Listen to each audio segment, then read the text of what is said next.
Oh, hello everyone. This is Griffin. Welcome back to SCEPTER. We're going to be playing Arma 3 today, and as you can see, I am in the ALCA.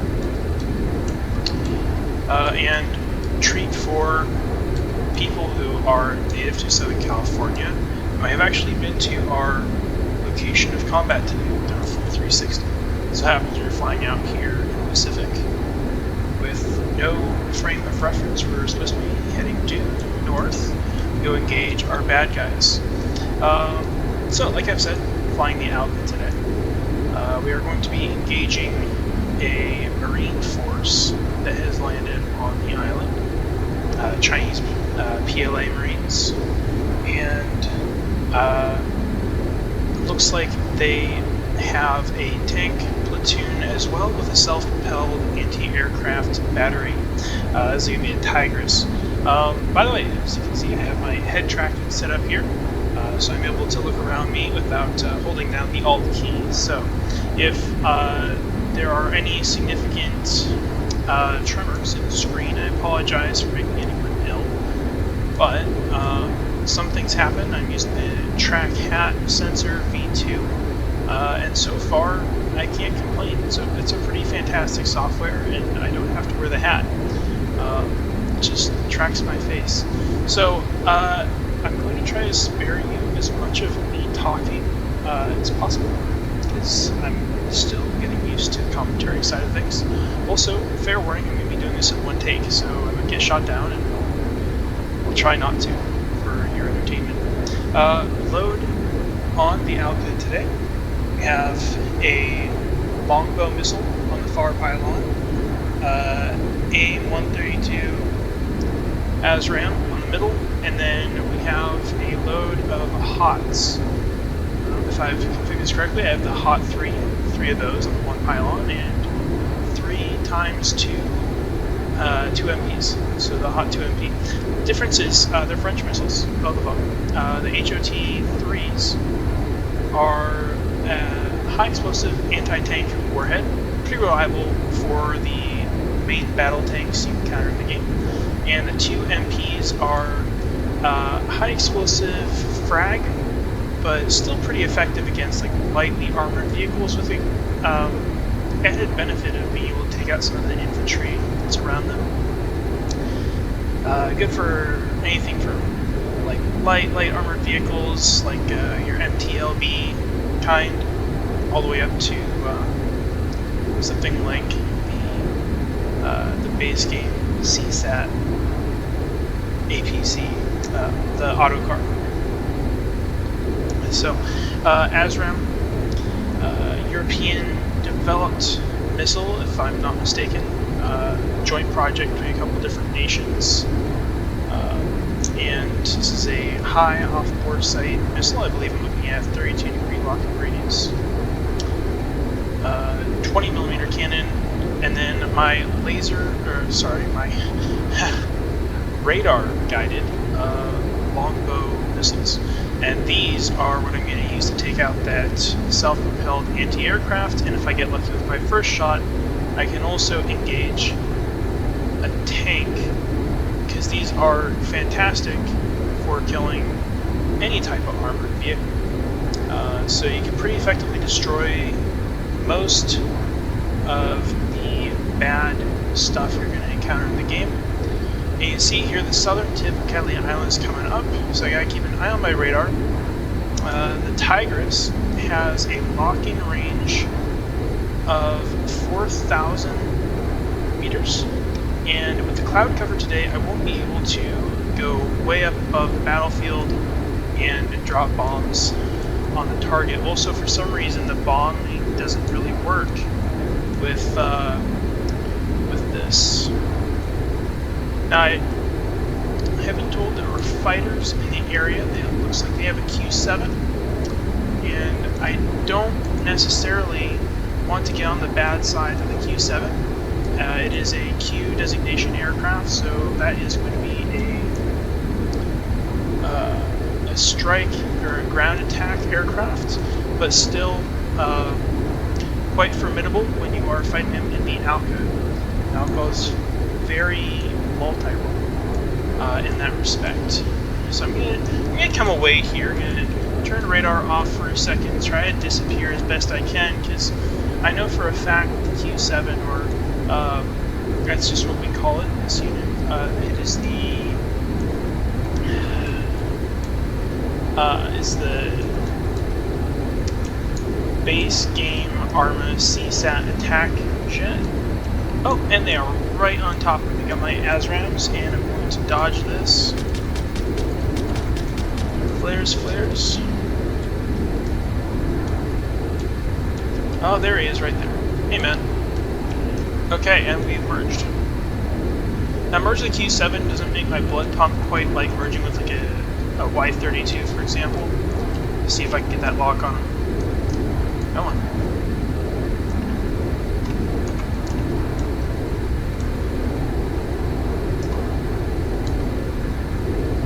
I also have to be really careful because there is the possibility. Oh, I got tone. Fox 2. That's a good impact. Okay, and looks like I hit ordnance because he cooked off pretty hard. And that's why seeing one of those come up on radar doesn't worry me so much. They're a ground attack aircraft, and well, they're absolutely devastating if they do get a burst of gunfire off on you, or hit you with an R-77, which they're capable of firing. They do. Just turn off my engine. They do have the ability to take you out. However, they're not as big a threat as some of the other options on the table for CSAT. So now I've taken out that threat. Also going to be wary of the fact that there could be a helicopter in the area.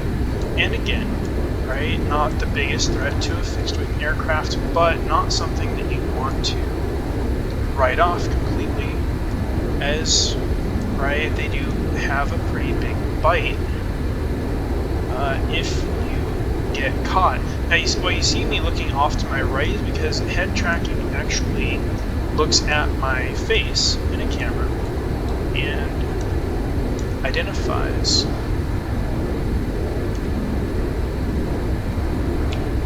what is that? Oh, that is an enemy. Hello. And come buzz the airfield here, do a little bit of an evasive maneuver, come back and recommit. Now I'm going to try coming at it from kind of where California would be in comparison. So I'm going to head out kind of toward Orange County here, or mainland Orange County rather. This Catalina Island is I believe technically within the jurisdiction of Los Angeles County. Regardless, so I'm going to head inland a little bit here. Switch my missile to GPS and try to recommit. Now, I know that from reports that self-propelled artillery is in that two harbors area between the two parts of Catalina Island. And so my concern is, how do I get a good shot on that from a distance where I can try to identify my target on radar without exposing myself to that short-range air defense system. I'm going to do a little bit of a risky maneuver, pop up here, and you can see it's coming up red for me. I just really don't want to. I don't want to take the risk, because yeah. Oh, there's our helicopter. Target of opportunity. Let's go.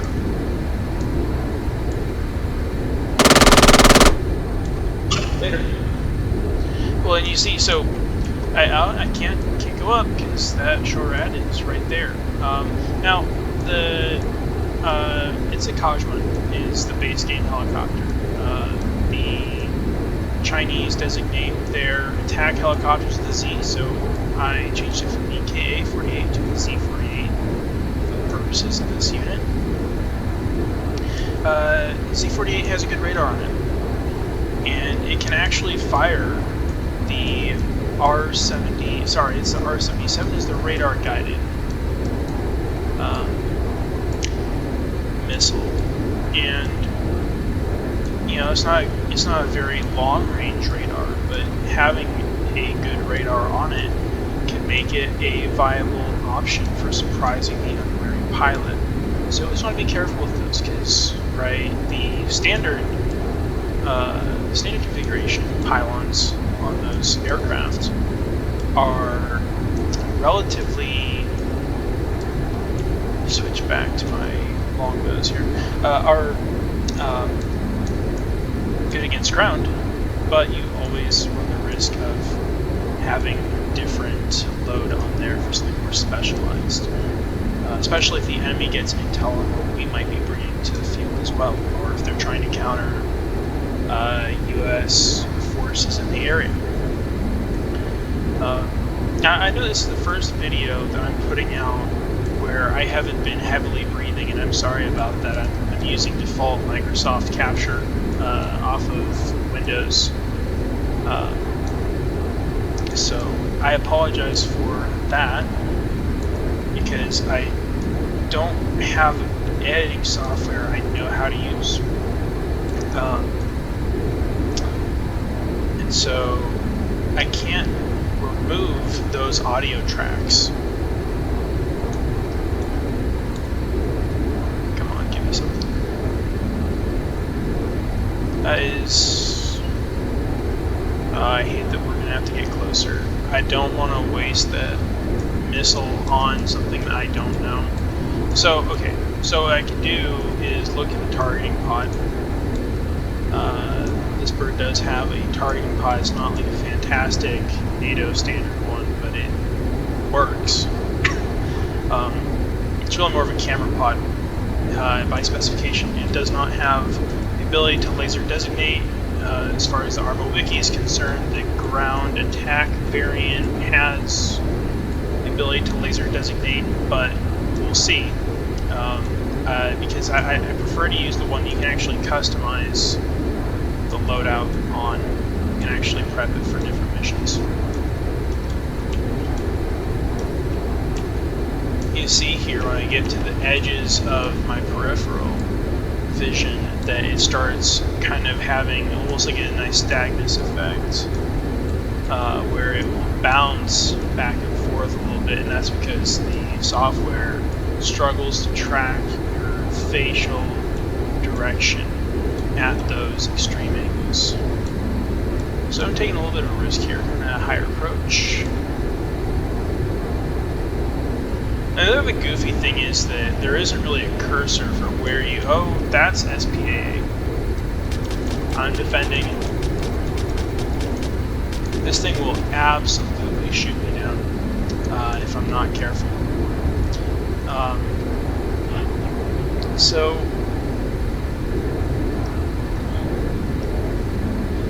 Again... Right, and I mean, okay, yeah, there's a strategy where I can sit here, make a couple passes, expend the rest of my flares trying to dodge missiles. This thing has a lot of missiles on it. That self-propelled anti-air Tigris. I don't want to take that strategy because, end of the day, if other fighters show up, I'm going to need those flares, and I don't like being shot at, period.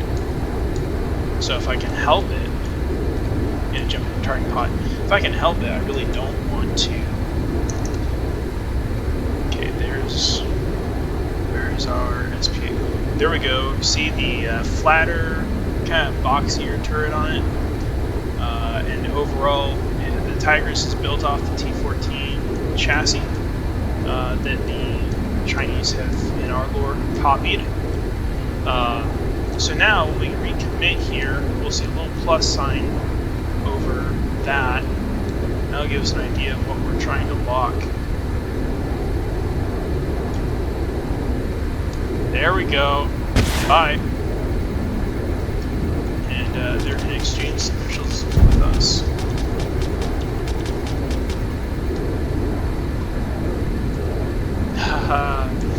Well, as you can see, so actually on this next pass I'm going to come around and change to missile because I really want to confirm that kill.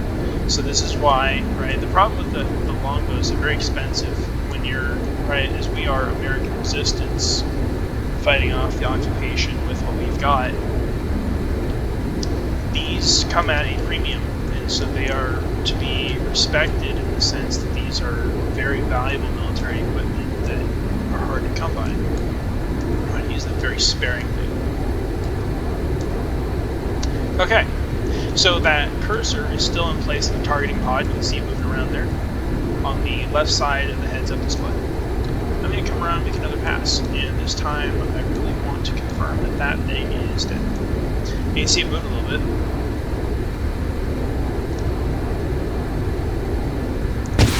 Sayonara, and I'm going to stay locked on it as long as possible. Really give it that terminal guidance. Later. Alright, so now the one thing that we have to be careful of is not making these passes too close as we come in with the Hot 3.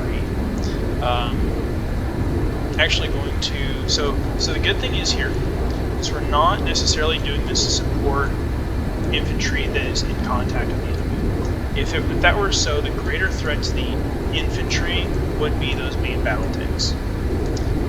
However, the greater threat to us is one of the main battle tanks in particular, and the 3 or 4 maybe kind of amphibious assault APCs that are there as well. So let me take a look around with the Hot 3s. Now the targeting pod, or the camping pod here, is how we're going to control the Hot 3. There we go. Hi there. Let's see. These have a very kind of narrow firing arc.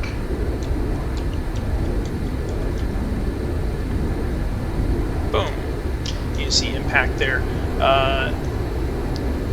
So the Hot 3s are good for killing tanks. Might have goofed up because that was an APC, but I will make do against the tank if we need to. Military base there looks pretty abandoned. So I'm going to hold there, come back around here. You can tell I'm very organized today. I'm going to look around with my Hot 2s. So the reason I'm looking for the APCs first instead of the tanks is because the APCs have a 50 caliber machine gun on them, and if I'm making a lower pass to get at a target, they can pose a pretty big threat. 50 caliber is no joke around. There's a, okay, hang on, switch back to my 3s. So this is the one main battle tank I'm worried about here, and that's because the T14K variant is the variant that has the 20mm cannon on it.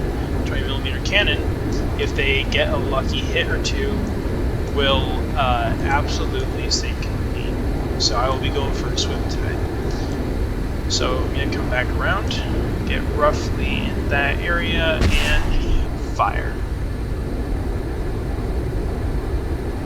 That's a confirmed hit. Let me just double check. Yeah, that thing is cooking off breakfast. So I've got another T14 down there.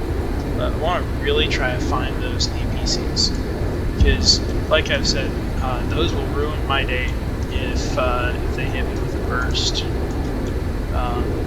I mean, the tanks have the 50 cals as well, but they are not as, let's say, with, or yeah, they can't engage as high of an arc. I really am questioning where those things went. Oh, they're hiding. Okay. So this one's hiding behind a house. Obviously want to minimize the damage to the house.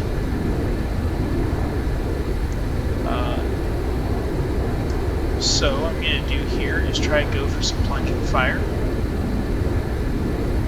That's what I'm talking about, that screen shake when you get to the very edge there. Okay.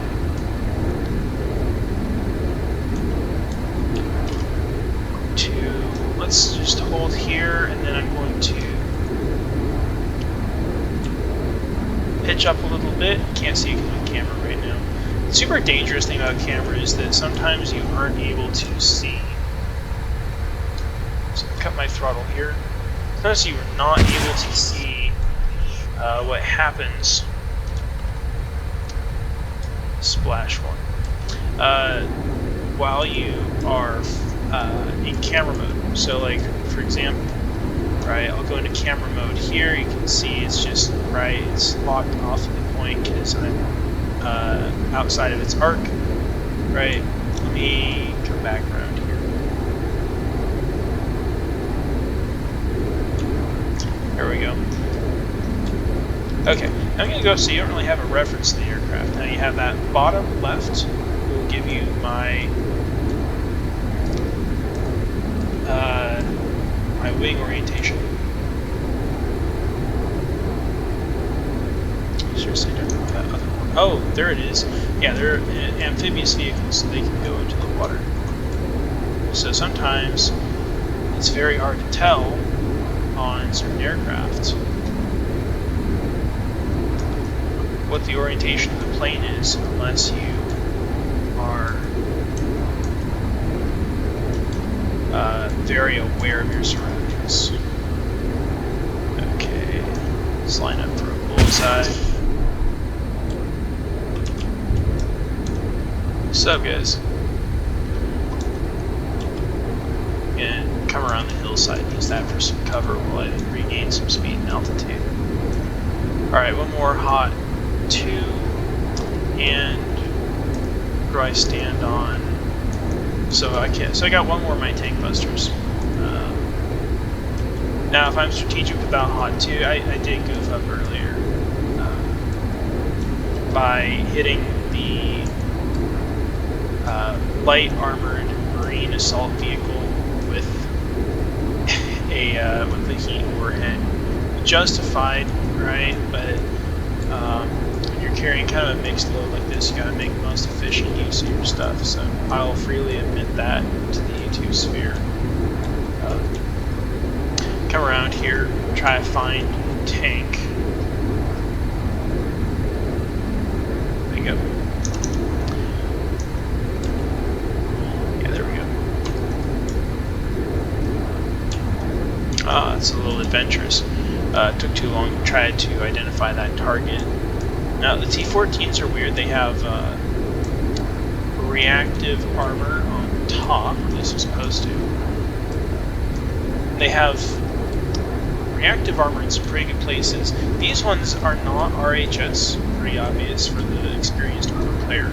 RHS actually do have the integrated hard kill active protection system that makes the T-14 the quote-unquote feared tank that it is. Rifle. You see, yeah, this thing is cooking off pretty well. Now, where's that other one?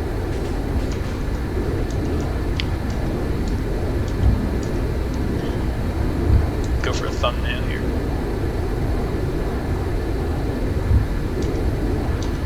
Gosh, what a beautiful terrain. They, I will say that they certainly did a faithful recreation of Catalina Island, at least for the times I've been. I've not been out this far in my visits, but it's they definitely get an A for effort in my books. Everything is kind of scaled down, almost like Grand Theft Auto style, but that's just kind of for measure of how things work in Arma. Come around here. So I'm going to try to do with this Hot 2 MP is at least try to mobility kill that last tank. There it is. Hey, buddy.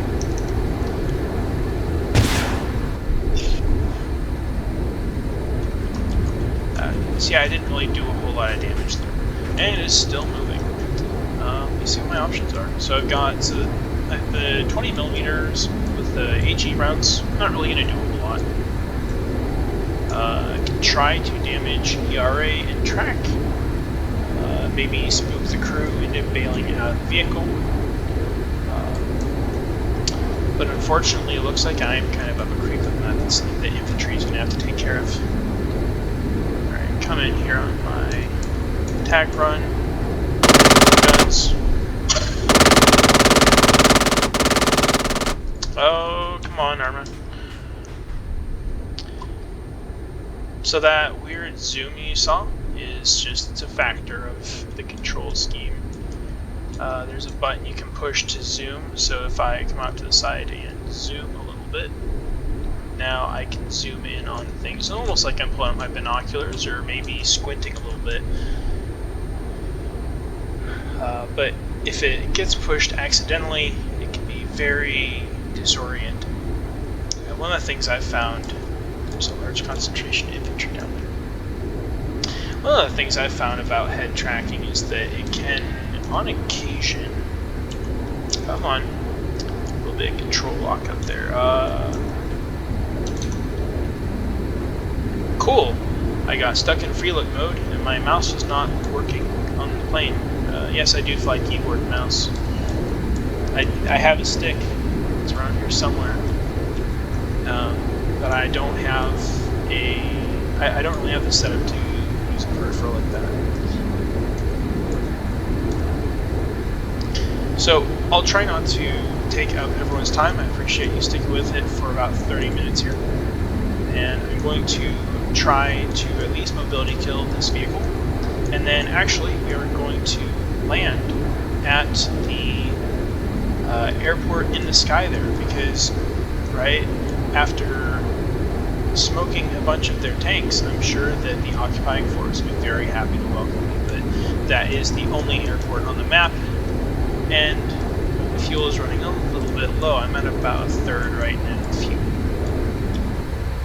It's been an afterburner the whole time. Gotta move fast.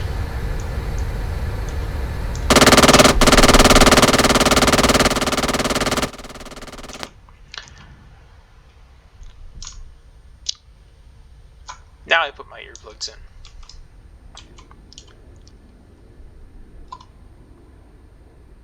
And you know, you would think that my helmet would actually have enough hearing protection to prevent me from going deaf from kind of bursting the gun like that. And you would be wrong. Because doesn't need a reason. Because Arma.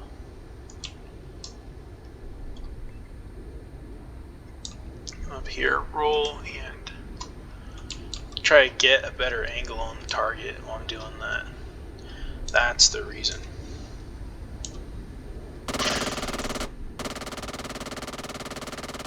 I know I'm really not doing a whole lot with those HE rounds. What my objective is just try to take out commander gun, maybe try to break and track. So that's why I was trying to go for those lower angle shots as opposed to the more precise plunging fire. So now in a display of maximum disrespect, I'm just going to fly over those forces that I just strafed for a half hour and land at airport in the sky, and hope that we can settle our differences and move on as adults.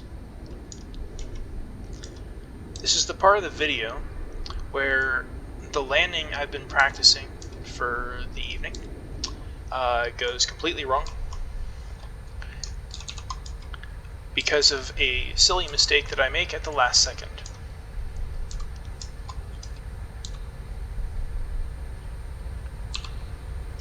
Gear coming down, and my air brakes out. Coming in a little bit hot, but I find that you want to land under a little bit of engine power just to kind of keep it in flight. This is a little bit of a terrifying runway because it is so short, and so you have kind of that terror as you're rolling up to the end at 100 clicks an hour, and you're thinking to myself, is this going to stop? Well, in this case, yeah, it has come to a controllable speed. Let's head around that corner and rearm. Alright, we're looking at 30 minutes even. Thank you guys for sticking out. I appreciate it. Hope you guys enjoyed this look. I don't think I'm going to adopt this map in the load order, but it was a lot of fun playing around, and I really respect the mod author for what they've done. So thanks for sticking around. Appreciate it, guys. See you next time.